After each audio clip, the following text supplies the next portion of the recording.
Hello everyone and welcome to the New Normal Speaker Series. My name is Gjoko Muratovski and I'm the director of the Ullman School of Design. My special guest today is Alok Vaid Menon. Alok is a gender non-conforming writer, poet, fashion designer and performance artist, widely recognized for their distinctive style. As a mixed media artist, Alok explores themes of gender, race, trauma, belonging and the human condition. Alok, thank you for joining me today. Thanks so much for having me. One of the topics that I would like for us to discuss today is gender neutrality. I believe that this is a topic that needs to be discussed more often and more openly. I think that the lack of doing so is not only causing ignorance, but a lack of empathy and compassion. So let's start with some basics. How would you describe gender neutrality? Sure. So I think that one of the things that is really important for people to understand is that clothing is already gender neutral.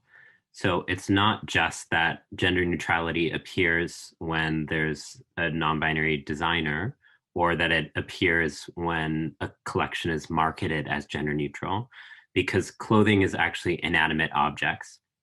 So clothing doesn't actually have a gender. When we say women's clothing and men's clothing, that's always confused me because clothing can't think and declare itself a gender. So we're actually recruiting inanimate objects into our socially constructed ideas of gender. And it's not that they inherently have a gender. So gender neutrality is actually not something that is coming in and erasing gender. It's what already exists before gender is imposed on it. So gender neutrality is the default. It's the organic. It's the origin. It's often discussed as a force that's coming in to erase or take away. Actually, the force that came in was the gendering itself, if that makes sense. Mm-hmm. Yeah, you have been a very prominent advocate for gender neutral fashion. So let's talk a little bit more about it. I actually think that's a very interesting topic, as you just pointed out. So why do we need gender neutral fashion to become the new normal? Let's talk a little bit more about that.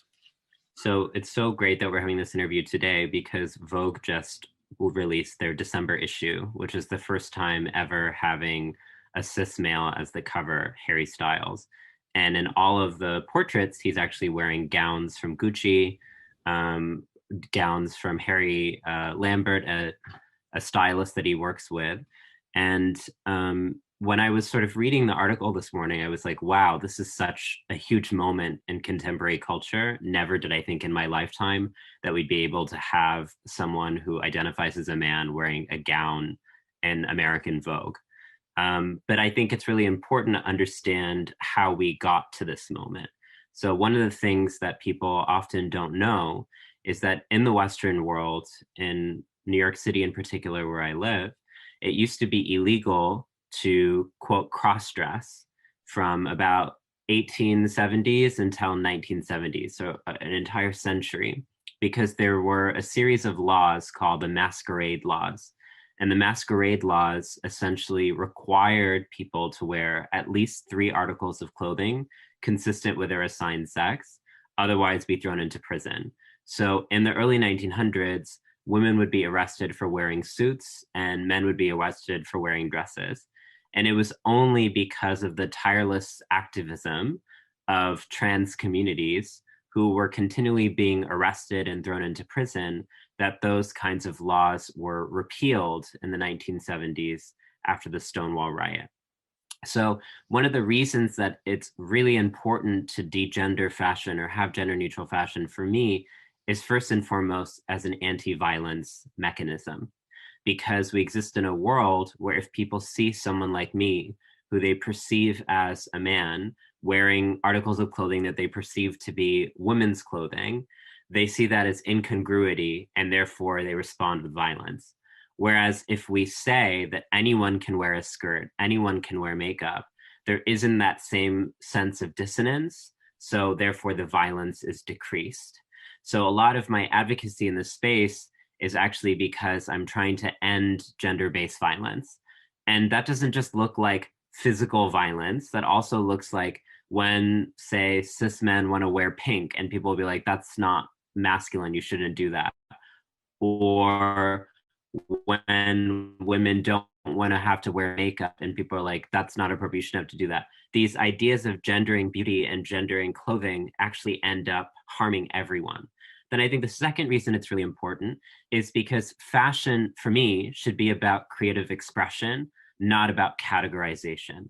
That fashion is an art form, and part of the purpose of art is to blur these kind of arbitrary norms and is to question and provoke culture.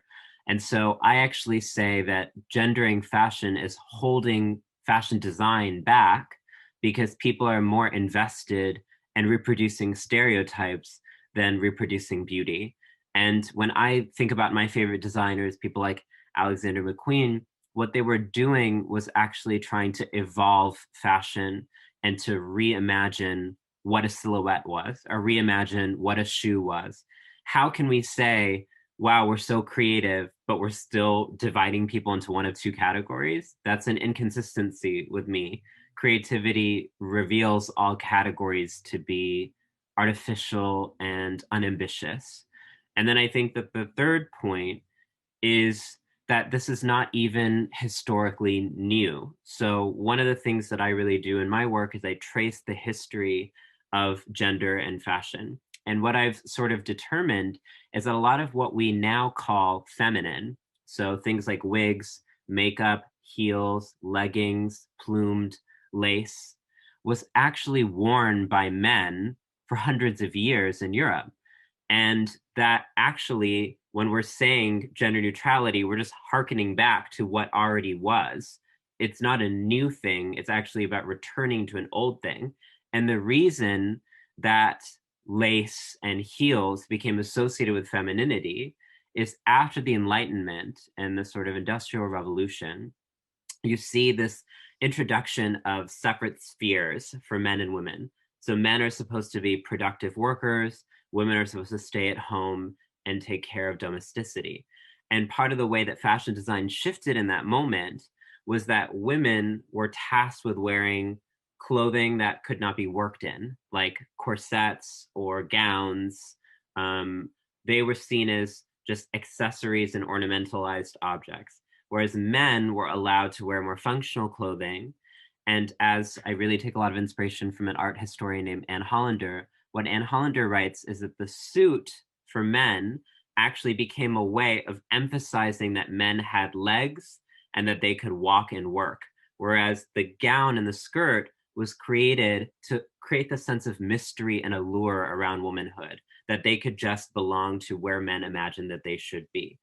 So actually, my third point is this is also resisting sexism and misogyny, that we still have these ideas that feminine garb is weak, masculine garb is strong, and that men are the sort of like agile, rational thinkers, and women are the ridiculous, hyper excessive, hyper stylized, hyper characterized tropes, when actually all of us have both of those attributes in us.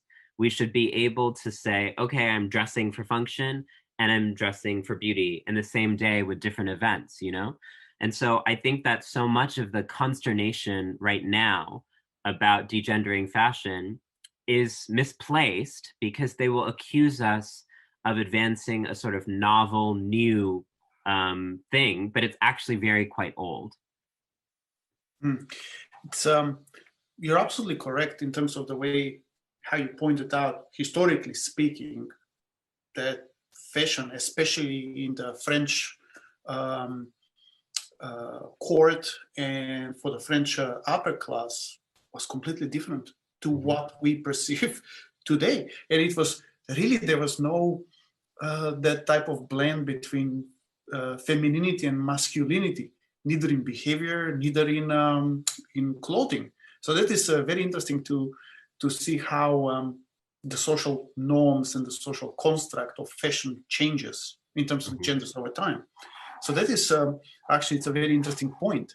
Why do you think people fear degendering fashion today?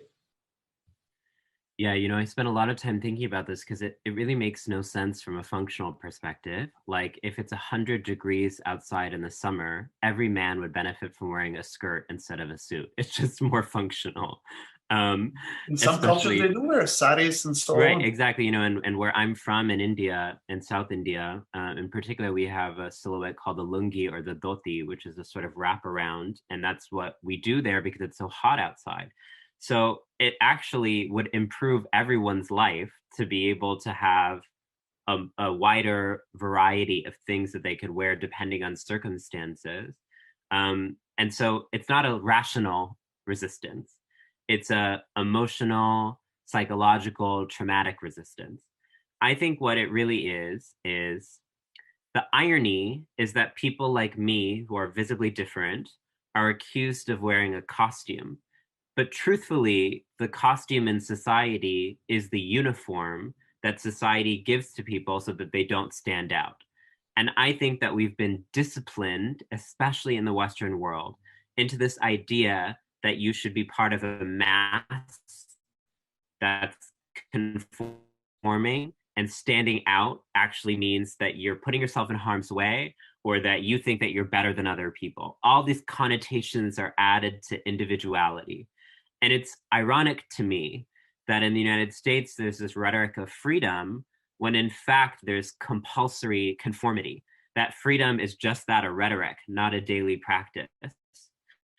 And so I think people are afraid of looking different and they would rather opt to look same and interchangeable and homogenous.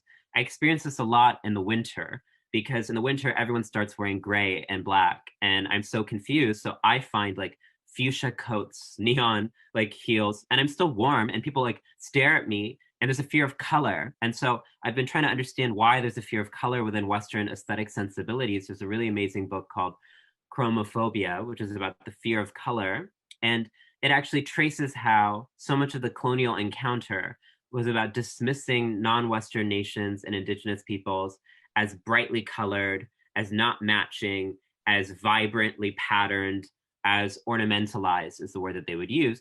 And so much of the way that Western modernity and Western aesthetics worked was actually about resisting adornment. There's actually a Viennese architect named Alfred Loos who has a Mhm. book called Ornament and Crime.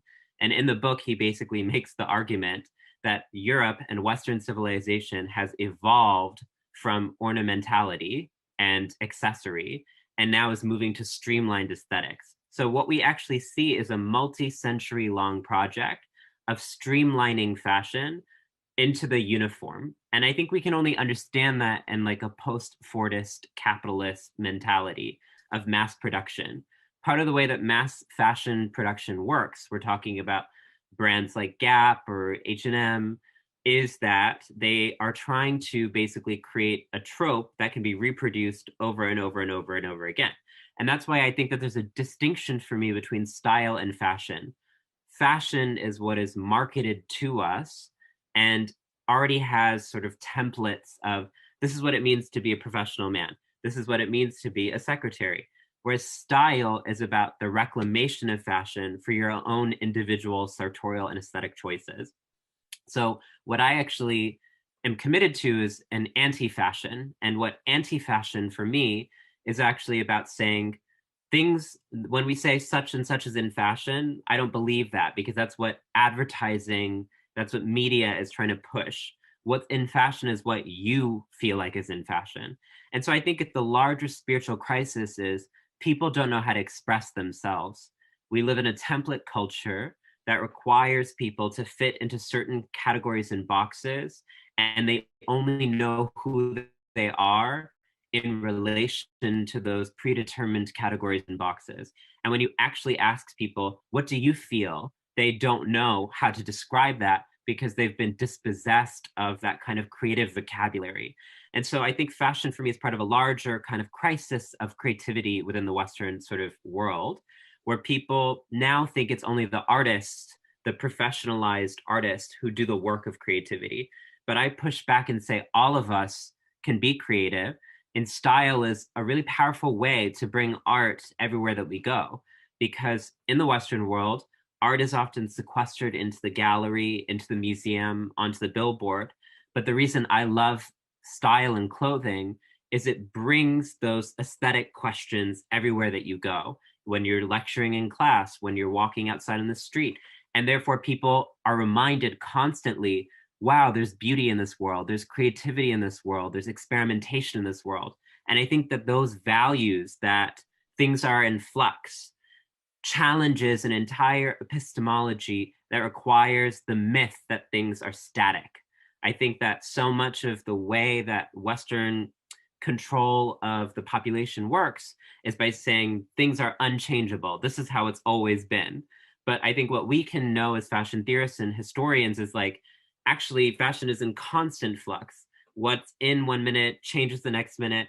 And that motion is just what it means to be alive. Like movement is actually just the natural order of the universe. So any attempt to stay in one form is kind of ridiculous to me. Yeah, fashion is a very temporary construct. Style, on the other hand, it's something much deeper that has a bigger longevity about it. And it represents very different things than fashion, I think personally, because style is it's a form of expression that goes beyond pursuing trends. So it tells more about the person that has a style than a person that pursues fashion. I think it shows more about the character of the person. Right. It's very interesting thing. When I used to travel around the Pacific, I learned that in the Polynesian culture, specifically in Samoa, there is a very widely accepted notion of third gender. Have you come across that? Yes, totally. Yeah, I find it very, very fascinating because, like, you may assume that in metropolitan areas such as New York and so on, that will be far more accepted. But no. And then in a remote island, in the Polynesian tribes, in remote islands in the Pacific, you will find that the society actually embraces that idea. Yeah. And that they recognize the third gender as a part of the community, part of the social fabric. So I found it very fascinating. They even have a specific word for that. Yes. Yeah.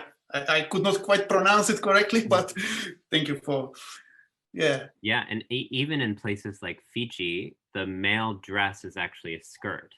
Yes. And so I think one of the points that I really try to make when I'm speaking about degendering fashion is that if you look at indigenous non-Western communities, they've been doing this since the very beginning. So it's like I grew up with men wearing skirts, but they weren't called skirts. They were called lungis or dhotis, and that was not a big issue. So much of what we imagine to be a silhouette that's masculine or feminine, it's actually Western. And then if you even look in the history of pre-modern Europe, like we were sort of alluding to before, there were also men wearing skirts and tunics and dresses. So that's why I think the only way to really diagnose this contemporary moment is to understand nationalism and is to understand how governmental regimes have a vested interest in creating a population that is conforming. And that's why I think style has always been political for me. And it always baffles me that people dismiss fashion as superficial, when actually I think fashion is a profound space of political resistance, of deep, huge questions of being, difference, because what I wear can fundamentally shift not just the way that people treat me, but the very space that I'm in. So for example, if I walk around a street in New York City in a mini skirt, my presence fundamentally shifts that space. And we don't have that language yet to describe fashion as a force of politics. But I think what I'm really trying to do, especially as an activist and as an artist, is to get people to realize how we dress is political. And so often people will say, I don't care about fashion, I just wear, that's already a politics. There's no neutrality, there's no Switzerland when it comes to style. Absolutely. We're all engaging in a mode of communication. And I think we forget that the majority of communication is nonverbal. It's not often about what we're saying, it's rather more about what we look like. And that framework artists have been putting out forever can help understand this political moment in the United States. So many people are so confused about the rise of right-wing nationalisms across the world, including in the US. And I'm like, if you speak to artists, we can actually let you know it's not about people thinking, it's about people feeling. And it's actually about the aesthetics of comfort. Doesn't matter what's actually happening. What matters is what people feel. And what people feel, in fact, is more real than what is manifesting. Because what we feel, and this is what phenomenology teaches us, being is being perceived, as Merleau-Ponty says. And so what we're trying to do in fashion is to shift the modes of perception. So I think that kind of piece around gender is really important because people have been taught a predetermined set of coordinates around what man is and what woman is. And what we're doing when we're politicizing fashion around challenging gender norms is we're trying to shift people's very perception of what it means to be a man or what it means to be a woman. And in doing so, they have to question their own gender. So when someone sees me, they have to question themselves to be like, am I as secure as I thought that I was in my manhood or my womanhood? And then they realize, oh, I'm not. And so they resort to violence. But if they actually were secure in themselves, it wouldn't be a problem.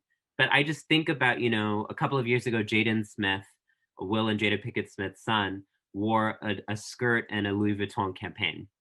And it was just, the internet was ablaze with like, what is going on? These Gen Z, they're blurring, this is horrible, this is disgusting. And I'm literally sitting there like, we don't yet have the vocabulary to describe this cultural encounter. Why is an image penetrating deep into the psyche? Why is a piece of fabric? Because what is the difference between a skirt and shorts is one like piece of fabric in between legs. That's why I think fashion is so important, where even the production of one image can have millions of reactions. And that's why I think, it's so important, the work that you're doing there. We need more academics writing and thinking critically about style and fashion, because even within the academy, there's this kind of way in which fine art is seen as engaging with deeper questions. So it's like if you're studying sculpture, if you're studying painting, but actually, what is fashion but everyday sculpture? What is fashion but everyday painting? No, you're absolutely right. Fashion as a concept is a much deeper idea than people realize. And it's a statement. Every time you go out in public and what you wear projects a statement about yourself. You choose by your accessories and so on, you choose what to say about yourself. Even people who say, I don't care about fashion, I'll just wear whatever. That is also a statement. Right.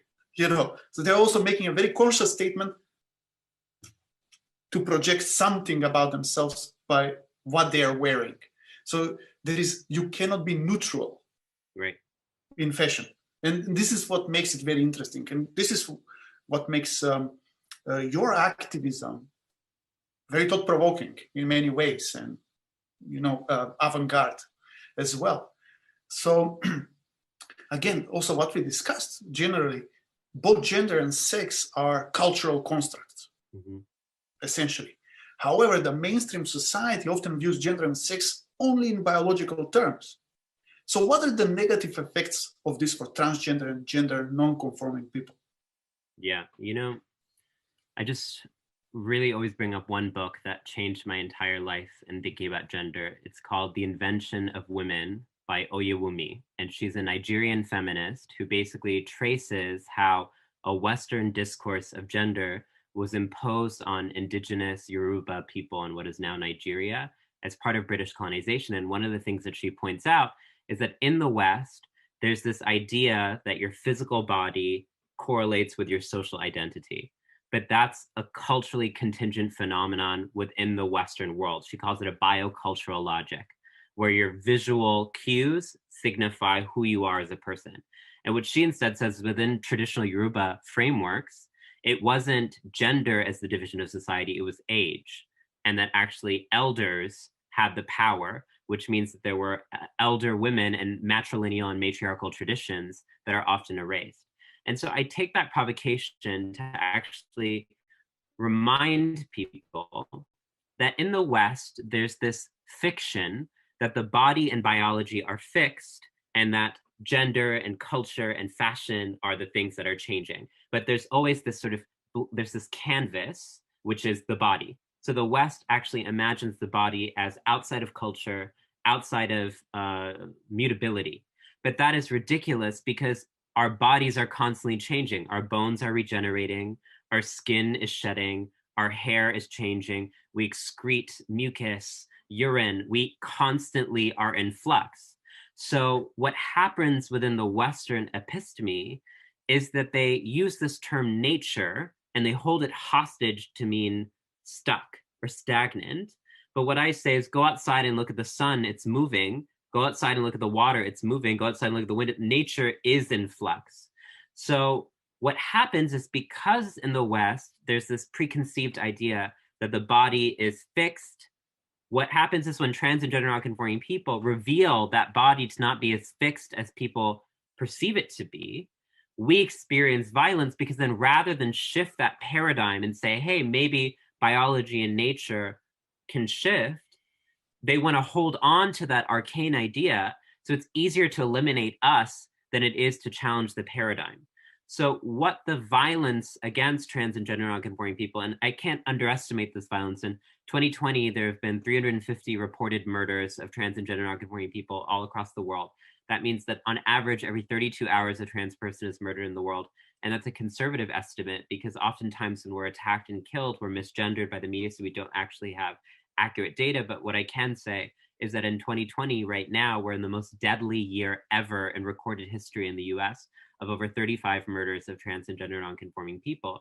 So the lethality with which people protect the myth of biology, that in many ways are soldiers, foot soldiers, for what is called biological determinism, this idea that you are just your rote body. And so I read the violence against trans and gender nonconforming people as nothing to do with us. We get recruited into a worldview that is so fragile and insecure that it can't coexist with anything that calls it into question. And so, as with any underdeveloped political fantasy, whenever you can't actually debate with something, you just try to destroy it. And so what we can learn from across time, I'm speaking here about, what happened with the Holocaust, what happened with various colonial projects across the world. You disappear the artists, you disappear the intellectuals, you disappear the dissidents, you disappear anyone who calls into question that kind of mainstream groupthink. And so I reimagine the violence against trans people, not because we're lacking, or not because we are different, or not because we're incongruent. That always puts the responsibility on us. The responsibility is put on us to disappear ourselves within the binary, to be less visible, to be more comfortable. But I actually don't think that we should have to change anything about what we look like. I think that they should have to change the way that they think. And I think that for me is the difference between liberation and reform. Reform would be, okay, I'm going to compromise what I look like to fit into this binary, to reproduce this thing. But I don't believe any of that is true. So the liberatory move is to not have to censor yourself to be palatable in order to fit into the sort of aesthetic regime. And I think that's where I take a lot of my inspiration from histories of avant-gardism. And I think that's why, for me, artists are already activists, because so much of the history of the avant-garde tradition, the history of experimental performance traditions, is only through provoking can we actually productively dislodge these kind of calcified ideas. It's not through civil discourse, it's not through policy, it's not through conversation. While those things are important, it's only through staging crisis can we actually get things that have become sedimented to, at least for a moment, be a little bit more loose. And so I take a lot of my fashion inspiration from the history, especially of the queer performance art tradition, of people who understood that drag was not just about a stage, but was actually about everywhere that you go. And people would say, why are you doing this? And people would sort of a lot of queer foremothers that I look up to would say, like Lee Bowery and all these people would say, like Sylvester, who was an amazing disco queen in the 1970s, they would just say, I'm just being myself. And I think that is one of the most revolutionary frameworks to counteract this kind of biological determinism, because biological determinism reduces you to a body without asking you, what do you feel about yourself? And so what we're actually trying to push as a trans movement is self-authorship and self-creation. And I think that relates to what we were saying before about the difference between fashion and style, is that how could we just have a pre-manufactured gender or sex that's like a factory line production, man, boy, girl, boy? That's ridiculous. Gender should be like every other thing that we create. It's something that only is unique to us. So my gender is different than your gender, is different than someone else's gender, in the same way that all of our styles are different from one another. Mm-hmm. One of the issues I think that we are generally experiencing is that trans people are often objectified. And because of that, most people don't quite understand the everyday struggles that gender non-conforming people encounter in their lives. Would you be comfortable perhaps sharing some parts of your own personal experience and some of the challenges that you have encountered in your life? Yeah, totally. You know, I thought that living in New York City, I would experience so much more acceptance because I grew up in a conservative small town in Texas. And so my illusion was that the city was somehow more progressive. And in some ways it is. But in other ways, what I've actually found is that every single day that I go outside, I'm afraid for my physical safety because I'm exposed to hundreds, if not thousands of people. I don't know what they're going through. I don't know what trauma they have. I don't know what their ideologies, their politics are. And so people often displace themselves on me. So this looks like constant verbal, physical harassment. This looks being followed home. This looks like having trash thrown at me. This looks like having people take photos of me without my consent. This looks like people taking those photos, turning them into memes online, me finding them weeks later, being like, wow, people were taking photos of me I didn't even know. You become a spectacle. And the reason you become a spectacle is because, once again, they want to do a PR campaign to say, if you stand out, we're going to punish you. So you have to conform back.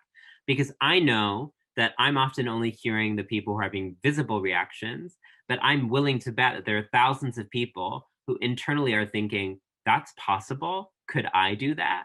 And so that's why I keep doing what I'm doing, is not for the immediate reactions that come from people who are underdeveloped in their own healing practices, but actually because I want to show that it's possible to live a life outside of the Western gender binary, that it's possible to actually live a life on your own terms, which is what I feel like my art practice actually is about.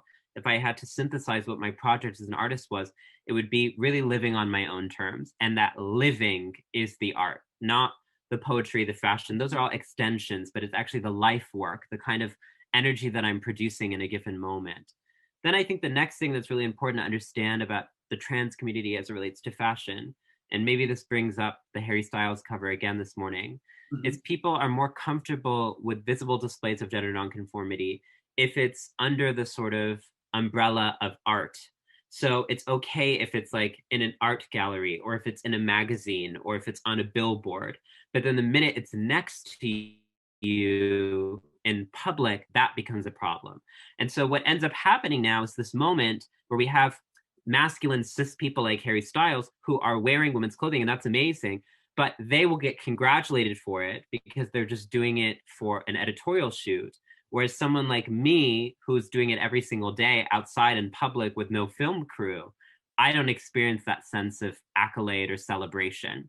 And so a lot of what I'm trying to get people to understand is it's not enough to just ambition for the billboard or ambition for the runway. We have to create a society in which everyone can look like whatever they want, wherever they want. And once again, that's the difference between fashion style. For me, what I'm trying to generate here, and I think a lot of my thinking about this is indebted to a Black queer scholar named Madison Moore, who in their book Fabulous describes style as political glitter. And one of the things that Madison says is that style, when it enters a room, leaves traces of itself.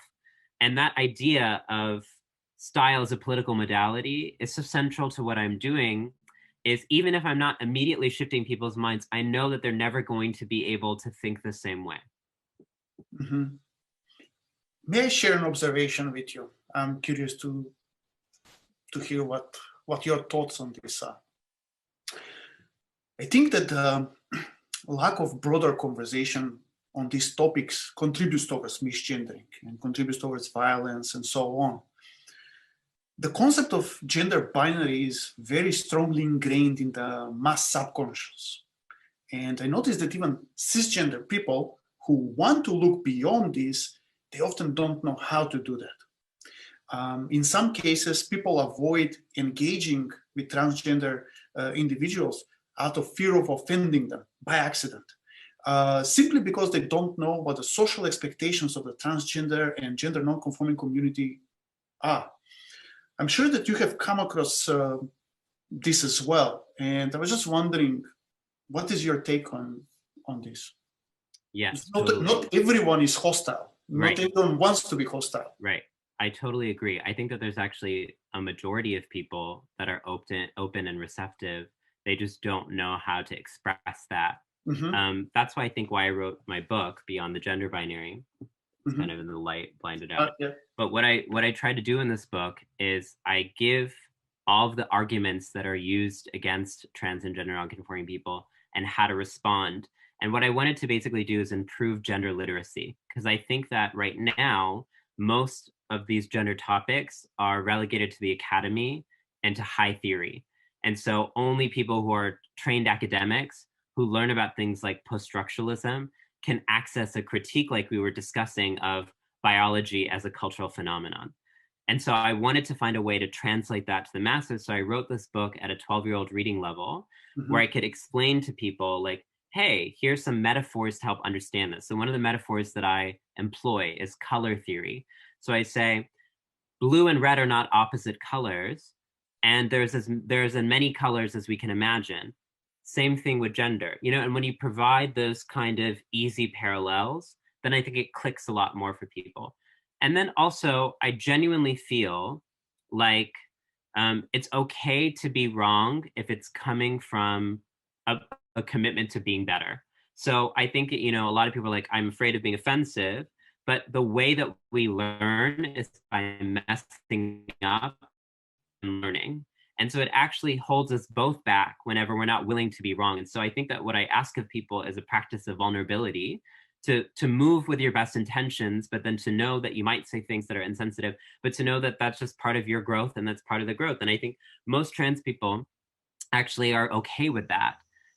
We'd much rather have people who are committed to learning than people who are hostile. Mm-hmm.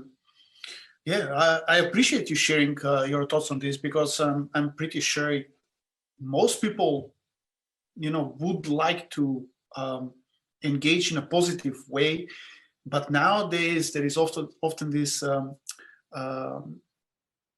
notion that people also want to be offended, and they're using an opportunity to, kind of use that as a counter conversation, which I don't think is very productive.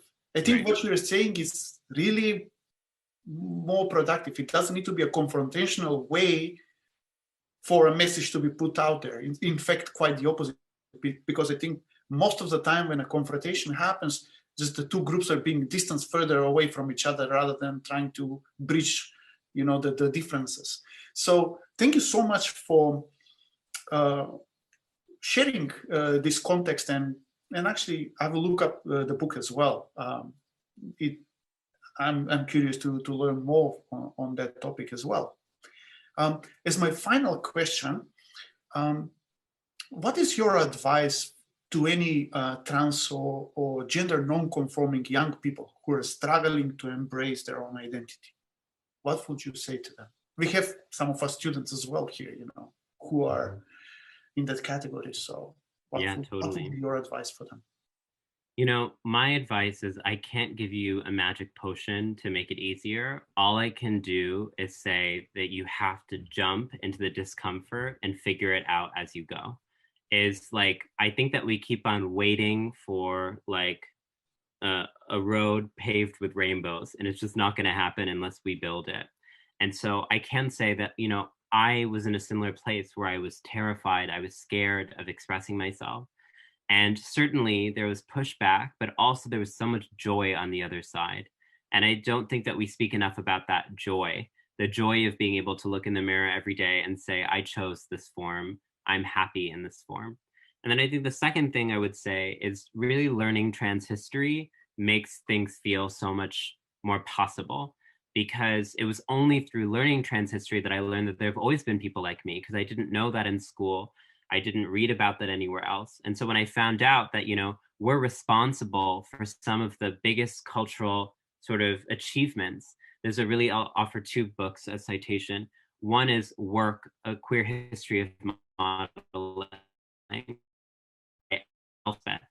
And what she sort of describes in this book is how in the early 1900s, a lot of queer designers in New York City ended up coming up, like the first paid photographer at Vogue was actually a queer designer who came up with artificial light as a concept in fashion photography. So what we actually see is the cultural and aesthetic contributions of our community is separated from those actual people. And when you learn those names, you're able to be like, there have always been people who have been contributing to society like me. And the second book that I think really moved me was called Gay New York by George Chauncey. And it's a history of LGBTQ life in New York prior to Stonewall. And I was able to see photos, images, glimpses that there were people like me, which gave me the confidence to recognize I'm part of a longer lineage or legacy. So even though you might feel new or lonely, remember that you're actually part of this deeper historical legacy. And I think that, at least for me, gives me more courage and conviction, because I know that people have felt these same things and done these same things before me. Alok, thank you so much for your time today. I really appreciate you sharing your insights and personal experiences with me. And it was great having you as a guest. Thanks so much for having me. It was wonderful. Thank you.